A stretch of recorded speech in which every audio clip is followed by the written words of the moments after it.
అందరికీ నమస్కారం అండి. ఈరోజు ఒక మంచి మోటివేషనల్ వీడియోతో మీ ముందుకు వచ్చేసాను. Welcome back to our channel positive vibes in Telugu. శత్రువును కూడా చావు దెబ్బ కొట్టడానికి ఈ 9 మార్గాలు చాలా అవసరం. అవేంటో ఇప్పుడు చూద్దాం.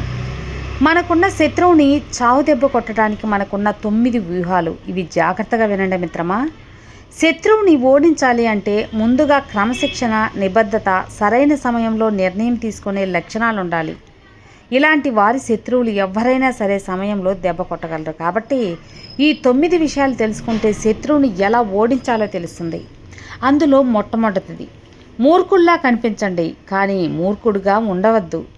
మన చుట్టూ ఉన్నవారు మన పక్కన తెలివైన వారిని ఎదుర్కోవడానికి ప్రయత్నిస్తారు. వారి బలం మొత్తం ఉపయోగించి తెలివైన వారిని తొక్కాలని అన్ని విధాలుగా చూస్తారు. కాబట్టి మీరు మూర్ఖుడిలా కనిపిస్తే శత్రువు మీ గురించి ఆలోచించడు. మీ తెలివిని చూపించకుండా మూర్ఖుడిలా కనిపిస్తూ సరైన సమయంలో సరైన నిర్ణయాలు తీసుకొని శత్రువుని చావు దెబ్బ కొట్టండి. ఇలా ఉండి శత్రువుని ఓడించటం ఎందుకంటే ప్రజలు విజయవంతమైన వారిని అభిమానిస్తారు, కానీ తెలివైన వారిని ఎప్పుడూ అసూయత చూస్తారు. అవును మిత్రమా. ఇక 2, డబ్బు లేనివాడిగా గౌరవం ఏ షాపులో ఇవ్వబడదు. నీకు మంచితనం ఉంటే సరిపోదు, బతకడానికి గౌరవం పెంచుకోవడానికి డబ్బు కూడా కావాలి. ధనమే నిజమైన బంధుత్వం. మన వద్ద ధనం ఉన్నప్పుడే స్నేహితులు, బంధువులు అందరూ ఉంటారు. ఇది మన బలాన్ని పెంచుకోవడానికి ఉపయోగపడుతుంది. కాబట్టి డబ్బు సంపాదించండి. శత్రువు బలహీనతలు తెలుసుకోవడం చాలా అవసరం. శత్రువు బలహీనత తెలియకపోతే ముందు అతనితో స్నేహాన్ని పెంచుకోవాలి, ఆ తరువాత దాడి చేయాలి. ఇక 3వ విషయం ఏంటో తెలుసా. ఒక వ్యక్తి 100 ఏళ్ళు బతికినా ఏదైనా గొప్ప పని చేయకపోతే ఆ 100 ఏళ్ళ జీవితానికి అర్థమే ఉండదు. ఆ వ్యక్తి గురించి ఎవ్వరూ మాట్లాడరు. కానీ మరో వ్యక్తి కేవలం 25,000కే గొప్ప విజయాలను సాధించి తనకు ఎదురొచ్చిన శత్రువుని చిత్తు చేస్తాడు. జీవిత ప్రయాణాన్ని అందరూ గుర్తుపెట్టుకుంటారు. ఇక అతని గురించి గొప్పగా చెప్పుకుంటారు. కాబట్టి విజయాన్ని సాధించడానికి ప్రయత్నించండి. మూర్ఖుడితో ఎప్పుడూ వాదన పెట్టుకోవద్దు. నిమ్మరసంలో పాలలో పోసినట్లే అవుతుంది. ఇది విరిగిపోతుంది కదా పాలలో నిమ్మరసం వేస్తే. అలాగే మూర్ఖుడితో వాదన పెట్టుకుంటే అలాగే అవుతుంది. అలాగే ఎక్కువ అత్యంత నిజాయితీ అనేది ఇప్పటి సమాజంలో చాలా ప్రమాదమే. ఎందుకంటే ప్రజలు నేరుగా పెరిగిన చెట్టును ముందుగా నరుకుతారు. అంటే ప్రజలు నిజాయితీ పరులను మోసం చేయటానికి ముందు చూస్తారు అని అర్థం. వారి మంచి పేరు తెచ్చుకోవడం మిగతా వారికి ఇష్టం ఉండదు. కాబట్టి ఎక్కువ నిజాయితీగా ఉండకండి. ఇది శత్రువు చేతిలో మీరు ఓడిపోవటానికి ఒక అవకాశంగా మారుతుందని తెలుసుకోండి. స్నేహితుడు శత్రువుగా మారాడు అంటే దానికి ప్రధాన కారణం అతని మీరు చెప్పిన రహస్యాలు మాత్రమే. రహస్యాలు బయటికి వెళ్తే అవి చివరికి మిమ్మల్ని ముంచేస్తాయి. రహస్యాలు మీలో ఉంచుకోండి, ఎవ్వరికీ చెప్పకండి. ఇక 5, శత్రువును ఓడించాలన్నప్పుడు ముందుగా సింహం నుండి ఒక గొప్ప గుణపాఠాన్ని నేర్చుకోవాలి. సింహం ఏ పని చేపట్టినా పూర్తి శ్రద్ధతో, ఏకాగ్రతతో ఆ పనిని చేసి విజయం సాధిస్తుందట. తన పూర్తి శ్రద్ధను పనిపై పెడుతుందట. కానీ కొంతమంది ఎన్ని అవమానాలు జరిగినా ఏమైనా సరే వాటన్నిటినీ మర్చిపోయి తిండిపైన ఎక్కువ ధ్యాస పెడుతూ ఉంటారు. ఇలాంటి వాళ్ళు శత్రువులను ఎప్పటికీ ఓడించలేరు. అలాంటి వారు జీవితంలో పైకి అసలు ఎదగలేరు. ఇక 6, కొంతమంది శత్రువును ఓడించలేక జీవితంలో సాధించాలనుకున్నది సాధించలేనప్పుడు చాలామంది వ్యక్తులు విఫలమవుతూ ఉంటారు.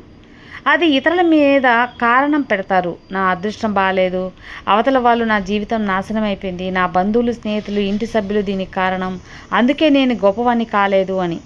ఇది నిజమే కావచ్చు, కానీ ఏదైనా పని చేయాలనుకున్నప్పుడు అలా అడ్డంకులు వస్తాయి. పక్కన ఉన్నవారు మన పని చెడగొట్టడానికి ప్రయత్నిస్తారు. వాటిని ఎదిరించి ముందుకు వెళ్ళినప్పుడే శత్రువుల గుండెల్లో వణుకు పుడుతుంది. ఇక 7, శత్రువుకి తెలియకుండా తన భార్యతో అక్రమ సంబంధం పెట్టుకోవడం.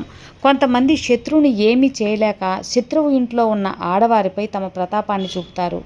వారితో తీయని మాటలు కలిపి వారితో అక్రమ సంబంధాన్ని పెట్టుకొని అది శత్రువుకి, ఆ ఊరి వారికి తెలిసేలా చేస్తారు. దీనివల్ల శత్రువుని పూర్తిగా ఓడించాను అన్న అపోహలో ఉంటారు.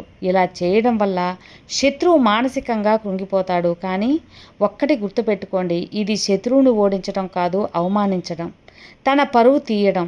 శత్రువుని ఓడించలేని అసమర్థుడై ఇలా చేస్తాడు. శత్రువుని పరిమితముగా మించి ఇలా అవమానిస్తే అతను మిమ్మల్ని చంపడానికి కూడా వెనకాడడు. జాగ్రత్త. అవును మిత్రమా, దీనివల్ల మీరు సాధించేది ఏది ఉండదు. ఇక 8, చాలామంది కలలు మాత్రమే కంటారు. నేను బాగా మంచి స్థాయికి వెళ్ళాలి అని ఆలోచిస్తారు, కానీ బద్ధకం వల్ల ఏ పని చేయరు. ఎలాంటి ఆలోచనలు ఆ వ్యక్తులకు ఉండవు. ఒకవేళ మీరు నిజంగా విజయం సాధించాలి అనుకుంటే ముందు మీ ఆలోచనలు పక్కన పెట్టి మీ కలలను సాకారం చేయడానికి అడుగులు వేయండి. అప్పుడే మీరు విజయం సాధిస్తారు.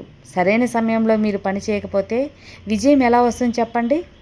ఇక 9, ఆత్మవిశ్వాసం. ప్రమాదకరమైనది. కొంతమంది తెలివి తక్కువ వాళ్ళు ఇప్పటికే నాకు అన్నీ తెలుసు, కొత్తగా నేర్చుకోవాల్సిన అవసరం లేదు అన్న భావంతో ఉంటారు మిత్రమా. ఇలా ఉండేవాళ్ళు ఎప్పటికీ పైకి ఎదగలేరు. ఎవరైనా మీకు ఏదైనా సరికొత్త విషయాన్ని చెబుతున్నప్పుడు ఇది నాకు తెలుసులే అని భావించకండి. కొత్త విషయాలు నేర్చుకోవడం వల్ల శత్రువుని ఓడించడానికి ఎక్కువ అవకాశాలు దొరుకుతాయి. ఏదైనా సరే కొత్తగా ఎవరైనా నేర్పించినప్పుడు మీరు అవి నేర్చుకోవడానికి ఖచ్చితంగా అప్డేట్ అవ్వాలి, ముందుండాలి. అప్పుడే కదా ఈ సమాజంలో మీరు బ్రతకగలరు. లేదంటే అందరితో కలిసి మిమ్మల్ని తొక్కి పడేస్తారు, గుర్తుంచుకోండి. కాబట్టి జాగ్రత్తగా ఉండండి. ఈ లోకంలో మీ చుట్టూ ఉన్న సమాజంలో ఎవరు ఎలాంటి వాళ్ళు అని తెలుసుకొని జాగ్రత్తగా మసులుకోండి. లేకపోతే దెబ్బ అయ్యేది మీరే, బాధపడాల్సింది మీరే, మీ కుటుంబమే. కాబట్టి ఎప్పుడు కూడా జాగ్రత్తగా ఉండండి. ఎవరు ఎలాంటి వాళ్ళు అని తెలుసుకొని మసులుకోండి. మీకు కూడా అంతా మంచి జరుగుతుంది. అర్థమైంది కదా. ఈ వీడియో మీరందరికీ నచ్చి ఒక మోటివేషనల్ వీడియో మీకు నచ్చింది అనుకుంటున్నాను. నచ్చితే లైక్ చేయండి, షేర్ చేయండి, సబ్స్క్రైబ్ చేసుకోండి. మరో మంచి మోటివేషనల్ వీడియోతో మళ్ళీ కలుద్దాం. అంతవరకు have a good day friends. Thank you for watching. Bye.